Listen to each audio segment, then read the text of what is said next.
answers. Well, anyway, to a few of the answers. You start even Steven because they never hear the questions until you hear them on the broadcast. And now here's our schoolmaster, the chief quizzer himself, Joe Kelly.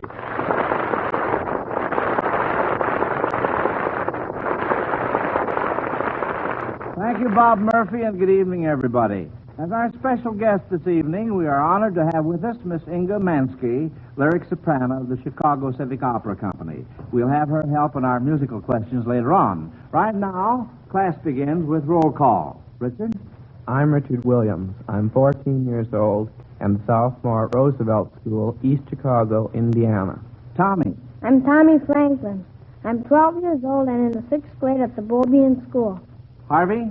I'm Harvey Bennett Fishman. I'm 14 years old, and I'm a freshman at the South Shore High School. Patrick? I'm Patrick Conlon. I'm 7 years old, and I'm in 2nd grade at the 4th year of school. Well, good for you, Patrick. And last but not least, Maureen. I'm Maureen Buckley. I'm 10 years old and in the 7th grade at Resurrection School.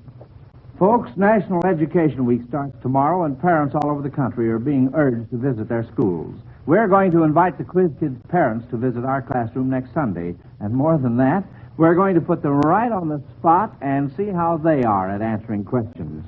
Yes, sir, we'll ask them to trade places with their own children for the last half of next week's program. Of course, just who the parents will be depends on which 3 of you 5 children win tonight. So, on your toes for the first question, because here it is. Virginia Connolly, an officer now stationed at San Francisco, wears black stockings. What branch of the service is she in? Maureen? The Waves. The Waves? Harvey? I think it's the Spars. The Spars? We have another hand up, Richard. I was going to say the Waves, too. You were going to say the Waves, Harvey? Well, in any case, she's in the Navy. That's right, but what is she in the Navy? Maureen?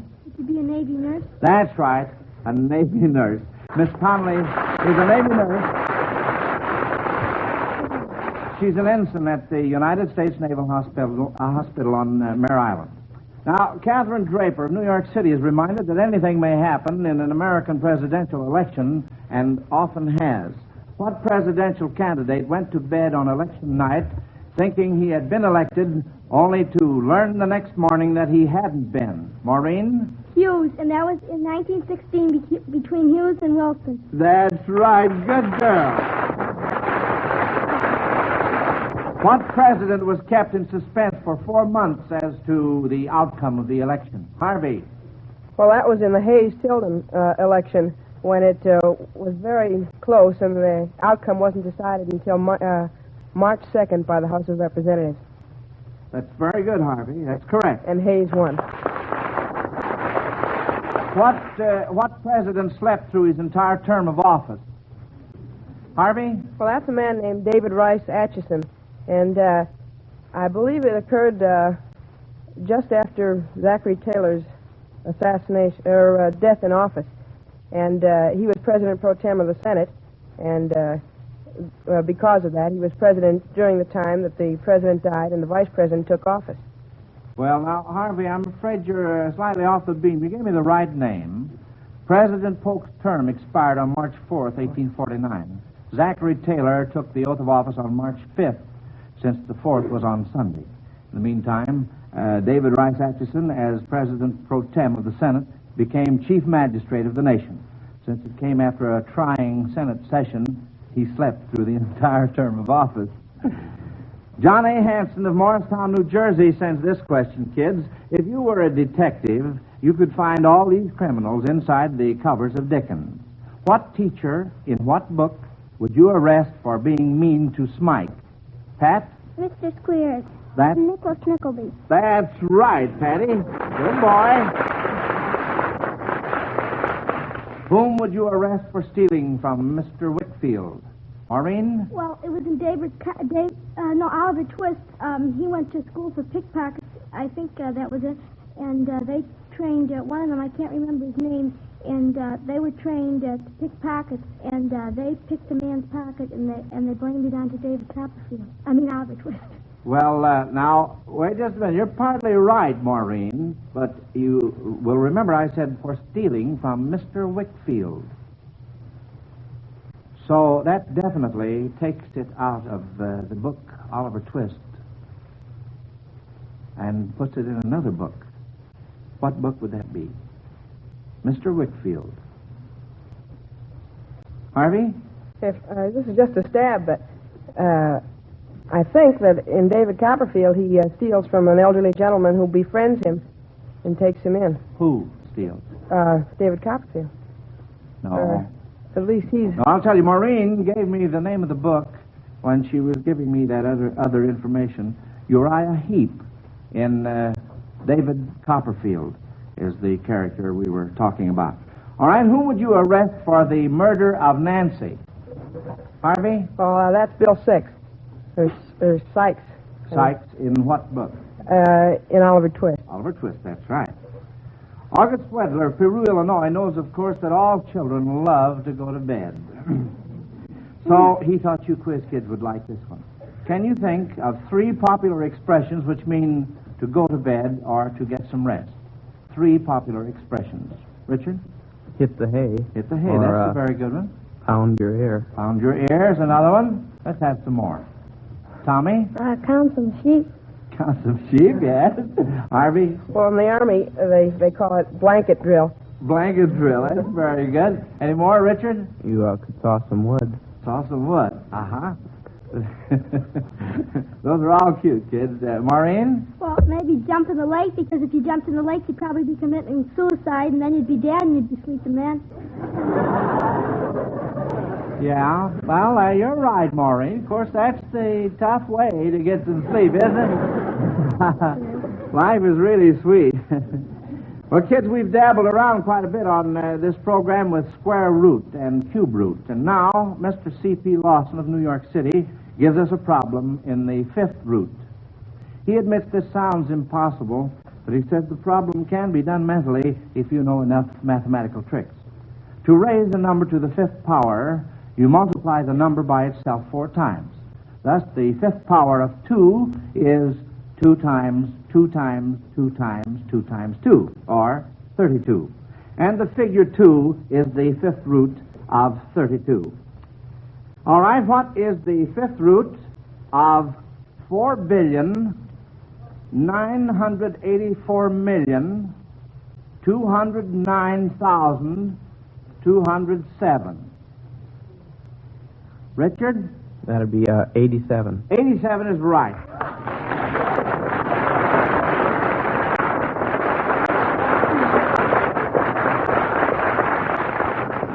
That's wonderful. Richard, what system did you use to get that answer?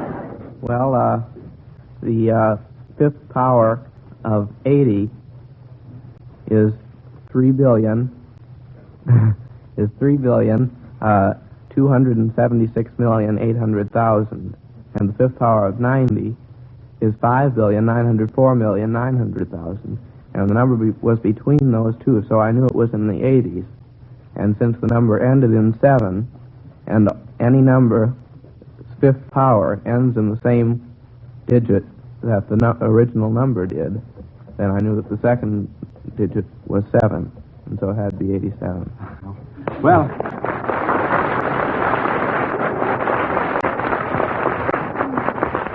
if it's as easy as all that, Richard, I guess we can all do it, can't we?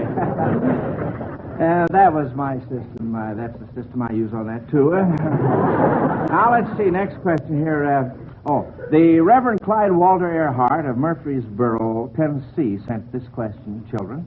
Authors of the world's bestseller, the Bible, were not professional writers. What was the trade or profession of these 3? Matthew, Luke, and John. Pat? Well, Matthew was a tax gatherer. That's right. And Mark was... We didn't ask for Mark. Matthew, Luke, and John. Well, Luke was a physician. That's right. And John was one of the apostles also. Yes, and so what... was Matthew. Well, yes. But what was John's trade or profession, Pat? Well, I don't know this. Maureen? I think he was a fisherman. He was a fisherman, that's right. That's very good, kid. Now, between questions, let's visit Professor Murphy's elocution class. Oh, come on, Kay. It's time to get up. The Navy's waiting for its little career girls. Oh, Suzanne, I can't get up. I've got a headache that was built for an elephant. Oh, another cold, doggone it. Not another one. Oh, I ache all over. So I'm not going in this morning. Will you be an angel and type those form letters for me? Lieutenant Jones waiting for them first thing. Listen, Kay, I'm getting tired of doing your work while you stay home and nurse your cold. Why don't you do something about them? What else can I do, Suzanne?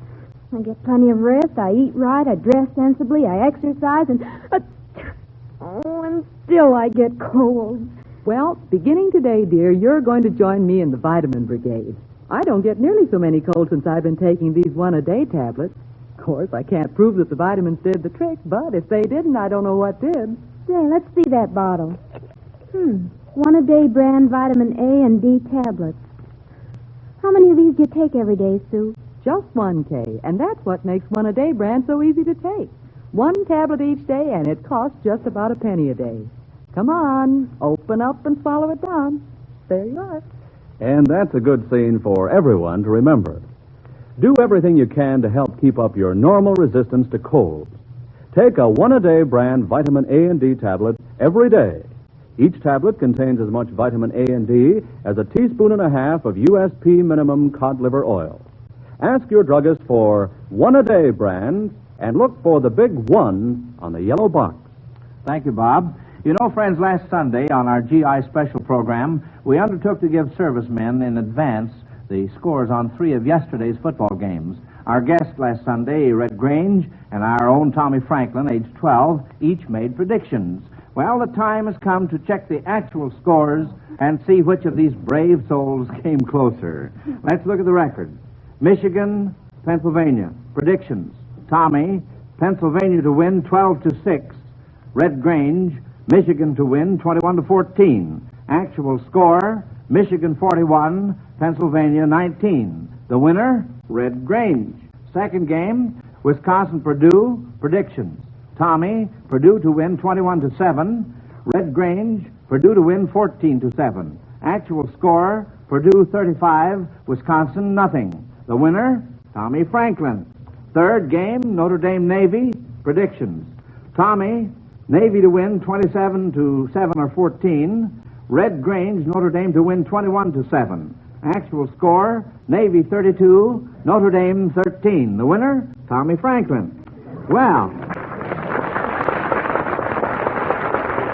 Tommy, you bested the great Red Grange on that guessing contest, and Red called me up this morning to ask me to extend his congratulations. Also, he wanted me to ask you whether you can think up any alibis for him to tell our listeners on why he might logically have missed it so far on the Notre Dame Navy game. How about it, Tommy? Well, because Notre Dame I think they'd score more points this year than Navy, and their opponents had only crossed the goal line once. And, well, he's a businessman, and he hasn't got as much time as I have to look up things. Well, that's very true, Tommy. Did you want to add anything more to that? Well, you don't have to. I thought maybe you wanted to talk a little further. Maureen has her hand up. What did you want to say, Maureen? Notre Dame's a better team than Navy. Oh, you think they are, huh? Well, of course, it's obvious that Notre Dame had no business losing. Anyway, Tommy, you and Red were both good sports, and I want to thank Red again for paying us such a pleasant visit last Sunday. Well, the opera season is in full swing, and we have with us tonight a young lyric soprano who made her successful debut just last week with the Chicago Civic Opera Company. She is the daughter of the famous Dorothy Mansky of the Metropolitan. Here she is, Miss Inga Mansky.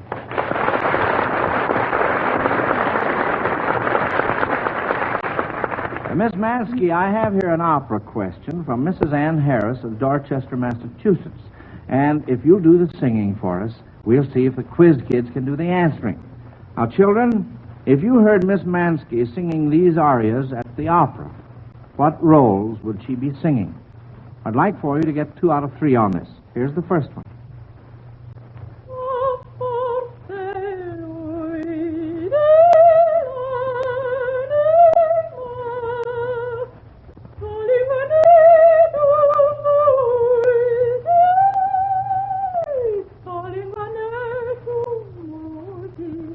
Harvey?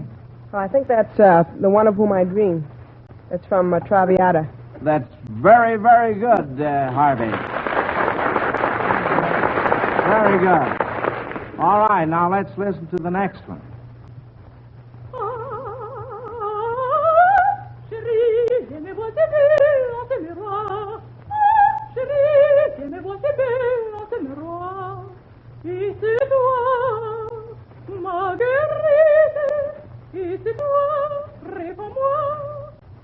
Maureen? I think that's the Jewel song from Faust. That's right, Maureen. Maureen, who sings that in the opera? I think, I can't think of his name, the one that's under the power of the devil. Well, Pat? Faust. Who? No, Mephistopheles. No, now, wait a minute. Harvey? Well, I don't think it could possibly be a man because it's a lyric soprano song. All right. Who would be singing? I guess Margarita. Marguerite, that's right. And here's the last one.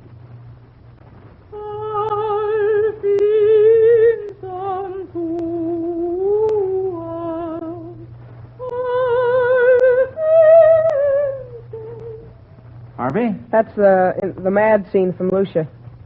Lucia de Lammermoor. That's right. Very good. And thank you very much, Miss Mansky. Now, don't go too far away because we have something else up our sleeve here. Here's an interesting question from Mrs. Bert Hughes of Buffalo, New York. Everyone is talking about all the new gadgets there will be when the war is over and industry turns back to civilian production. Can you think of any new gadgets you personally would like to see somebody invent and put on the market? You kids ought to have some very modern ideas along those lines. A new gadget of some kind. Maureen? Some kind of a roller that you set it some way, and then when you roll out your pie, it'll fit the pan exactly. Well, now say, there is an angle. And I would suggest that they sort of make that out of this sponge rubber, too. Wouldn't you, Maureen? All the jokes go around about the rolling pins. Richard? Well, I'd like to have some sort of a special type of shoe, sort of possibly like a roller skate, and that you just might have some way of running so that you just turn it on and you go running down the street. You mean motorized feet, huh? Yeah. That's a good idea, all right, Richard. Harvey? Well, I'd like to have a magnetic bowling ball so that it went right into the 1-3 pocket every time you threw the ball. Well, say, now, you're not alone on that, Harvey. I'd go for that myself. Tommy? Well, they ought to have a machine that could pull your house up to, high enough so that you could see a football game. Over the fence. Oh, man. Now, that is a dandy, Tommy. I'm heartily in favor of that. Maureen? They should have some kind of a gadget that makes salt in the summertime so it won't get clogged up in the bottom of the salt shaker and you can't get any salt out to put on potatoes. Well, now, all you have to do is to put a little rice in there, you know. Yeah, I know, my but grandmother. that doesn't work very good. Oh, it doesn't? Used to work for my grandmother. Harvey? Well, I think they've already done that. I'm not going to give any plugs or anything, but when it rains, it pours. Yeah, of course, we never give any plugs on this show, do we, Harvey? Tommy? Well, they ought to have a gadget that makes the cigar last for a long time. It never grows smaller because, if you run out of cigars, then you can't always go to the store and buy another one. Oh, who smokes cigars in your family, Tommy? No one. Huh? Oh, No you're one. just thinking about the cigar smoker. I see. Yes. Pat, how about you? Can't you think of any new gadgets that might help things along? Well, you could, I have a gadget that... Well, something there to carry. Go down and get the groceries and carry them home.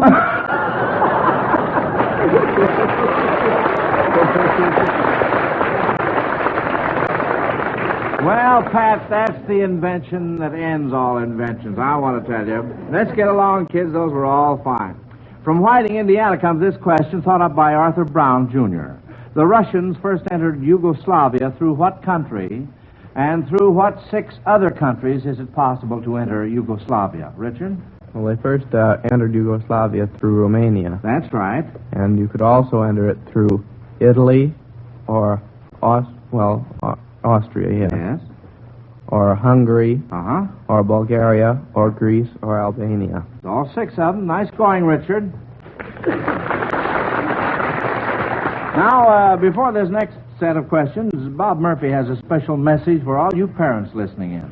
I'm sure that if you have boys and girls growing up in your family, I don't have to point out to you the importance of giving them plenty of vitamins A and D, because your family doctor or baby specialist has made that clear to you. Vitamin A, among other things, helps keep up their normal resistance to colds and similar infections, while vitamin D helps build and preserve strong bones and teeth. Now, you may know these vitamins as the cod liver oil vitamins. Well, let me ask you this. Do you have trouble coaxing your youngster to take these vitamins regularly? Then you'll be glad to know about a pleasant, easy-to-take product that contains these A and D vitamins in pleasant-tasting tablet form. Tablets that have no unpleasant taste or aftertaste. They're one-a-day brand vitamin A and D tablets put up by the makers of Alka-Seltzer. Each one-a-day brand vitamin A and D tablet contains the full basic daily supply of A and D, as much A and D vitamins as you'd get in a teaspoon and a half of USP minimum cod liver oil. And one little tablet scarcely larger than a navy bean is all you take each day. Not only is one-a-day brand pleasant from the taste standpoint, but from the budget standpoint as well. One tablet each day costs you just about 1 penny each day. Now, to be sure you're getting the guaranteed potency in each tablet, ask your druggist for one-a-day brand vitamin A and D tablets, and look for the big 1 on the yellow box. Now, back to school and Quizmaster Kelly. Well, this question from Marjorie Conrady of Wilmette, Illinois, requires you quiz kids to try singing grand opera. And that's only fair because Miss Mansky, a real opera singer, was nice enough to sing for you. If you can sing well enough for Miss Mansky merely to recognize what you're singing, we'll call that good enough. So now remember, when you answer this question, don't tell what you're going to sing, just sing it. What would you sing if you were a bullfighter? Harvey? Well, I don't know the real words, so I'll just kind of have to da-da-da. All right, Harvey. How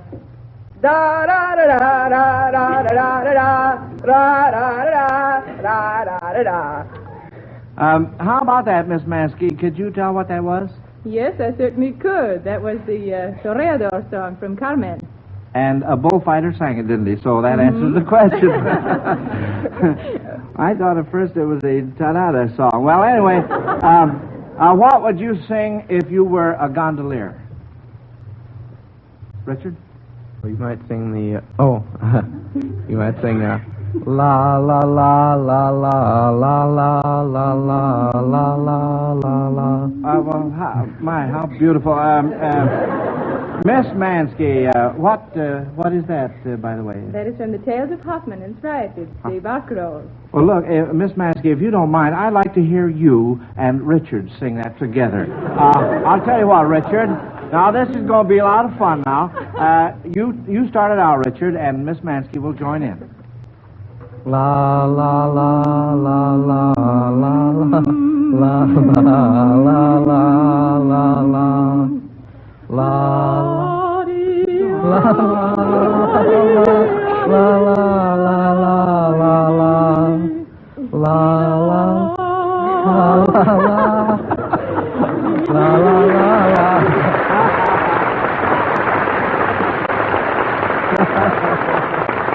Well, that was a lot of fun. Thanks a lot, Richard, and thank you, Miss Maskey. You were kind to come up and help us out. Now, kids, try this one thought up by Mrs. R.H. Fletcher of Carrollton, Georgia. Let's imagine that some of the characters in Shakespearean plays suffer with amnesia and forget in just what play they belong. You are to put them in the right play. Now, here's the first set of 3. Imogen, Cloten, Posthumous. Pat? Cymbeline. Cymbeline, that's right, Pat. Here's the next threesome. Hero, Beatrice, Don Pedro. Pat? The hero Beatrice and Don Pedro appeared in Much Ado About Nothing. That's right. Good boy. And last, Mistress Page, Mistress Ford, Mistress Quickly. Maureen? At first, when I heard the page, I thought it might be, wasn't Romeo and Juliet in the castle? No. Richard? The Merry Wives of Windsor. The Merry Wives of Windsor. That's right. Children are always asking why. So Mrs. Elsa L. Ild of Berkeley, California, thought we'd turn the tables and ask you why. Why did the 3 bears go for a walk prior to the coming of Goldilocks? Harvey? Well, their porridge was kind of hot, so they figured rather than burn their mouths, they'd go out and walk for a while. Until the porridge cooled off. That's right. Why did the little old woman make the gingerbread boy? Maureen? Wasn't for a Thanksgiving or a Christmas dinner? Well, look at the hands. Harvey? Well, I believe they were very lonely, and they wanted someone. They didn't have any children, and they wanted someone to comfort them. That was the reason. That's the reason. All right, well, questions are over once you hear the bell quiz, kids. Now we'll just have to sit tight while the judges add up your points, and let us know which 3 of you win another chance in our classroom of the year. Remember, though, whether you win or lose in the scoring, you get a $100 war bond from the makers of Alka-Seltzer just the same. Bob Murphy, while we're waiting, will you tell the folks about our questions, please? Why, sure, Mr. Kelly. The questions are sent in by you folks listening in. For each one we use on the broadcast, the makers of Alka-Seltzer give a priority certificate good for one of the first post-war Zenith portable radios. It will be a Zenith radio of the future, complete with shortwave and the latest improvements in radionics. However, if you prefer, instead of the post-war radio, you may have a $50 war bond now. Just think up a question and mail it to Quiz Kids, Chicago. Well, Joe, do you have the report cards yet? Well, the judges aren't quite ready, Bob, so I'll fill in with a reminder for all grade school and high school students. It's time to join the American Junior Red Cross. Junior Red Cross members, among other worthwhile projects, make articles of comfort like ashtrays, sewing kits, and games for our servicemen in camps and hospitals. Ask your teacher to enroll you. Well, the judges have handed me tonight's verdict, and here's the news. As a class, you quiz kids missed 1 question. Harvey was first, Richard second, Pat and Maureen tied for third. So, you 4 quiz kids will be back again at your desks a week from tonight, and you'll defend your scholastic honors against Joel Superman Copperman, age 8. And remember now, bring your parents along because they're going to change places with you during the last half of the examination next Sunday. I see most of them here in the audience tonight, and I hope they aren't as nervous next Sunday as they look right now. Meanwhile, this is Joe Kelly dismissing the Quiz Kids class until the same time next week when the Quiz Kids' parents will visit our classroom. Good night, kids. Good night, Mr. Kelly. And folks, isn't it about time to check the supply of Alka-Seltzer in your home? Remember, for the ache-all-over feeling and the headache of a cold, Alka-Seltzer's comfort is worth its weight in gold. This is the Blue Network.